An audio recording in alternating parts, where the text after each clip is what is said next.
From producer Frederick Estrada. 5, Closer, get us back 4, closer. 3, No, it isn't. 1. Starring Jordan Wilkerson What does this button do? Hold on, press it. and David Benfield. Trying to make our way back into orbit.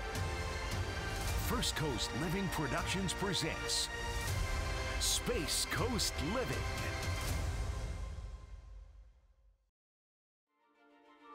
Welcome to Space Coast Living. We're at the Kennedy Space Center Visitor Complex. Yes, and we're gonna be kids for a day. We're gonna learn a little bit. We're gonna have a lot of fun.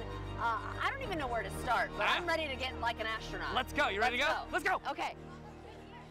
All right, guys, Jordan and I packed up our stuff and took a 2.5-hour drive to Cape Canaveral so we could experience the history, the science, and the beauty of the Kennedy Space Center Visitor Complex. The Kennedy Space Center Visitor Complex is the visitor center at NASA's Kennedy Space Center on Merritt Island, Florida. It features exhibits and displays as well as historic spacecraft and memorabilia. The visitor complex also has daily presentations from a veteran NASA astronaut, a bus tour, and much more. It's a fantastic experience that everyone should try once. That's right, David. From the moment we walked in, it just wowed us by all the displays around us. You enter and you can't miss the Space Shuttle Atlantis, a mighty full-scale space shuttle stack of 2 solid rocket boosters and an orange external tank.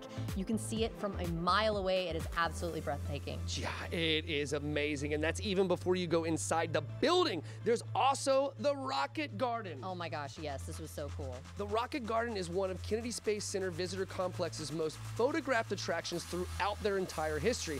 And how could it not be with all those rad spaceships? Come on, when you tour amongst these giants, you're walking among incredible, authentic machines that pioneered America's space exploration. And most of the rockets you're seeing are real, though never flown in space. So something to remember is that in the early days of America's space program, the U.S. did not reuse or retrieve rockets once they've launched. So while these rockets have not been to space, it does not mean they are not real rockets. Oh, and guys, walking around those things, the giant spaceships, it was truly a breathtaking moment to say the least. And one of my favorite was the Delta II. I mean, it looked incredible with the shark head. Yes, it was so cool. One of the newest rockets at the Kennedy Space Center Visitor Complex, the Delta II has been in service for nearly 30 years. This rocket is the first modern-era vehicle to join the Rocket Gardens collection from the Mercury, Gemini, and Apollo programs. And some of its notable missions, a Delta II rocket launched NASA's Mars rovers, Spirit and Opportunity, and the Phoenix Mars lander. It also launched a bunch of GPS missions for the United States Air Force and has more than 150 launches in its history. More than 150 launches, that is crazy. Well, for me, I really liked the Saturn 1B. It was one of the only ones that was laying horizontally and not, up on end like it's ready to be launched. I really liked that I was able to see so many details because it was laying on its side. So a little bit different perspective there. And this rocket at the Kennedy Space Station Visitor Complex is the last remaining intact and flight configured Saturn 1B left in existence. Some of its notable missions: the Saturn 1B launched Apollo 7, the first crewed mission of the Apollo program. It also tested early hardware for the Apollo missions before the Saturn V rocket was available.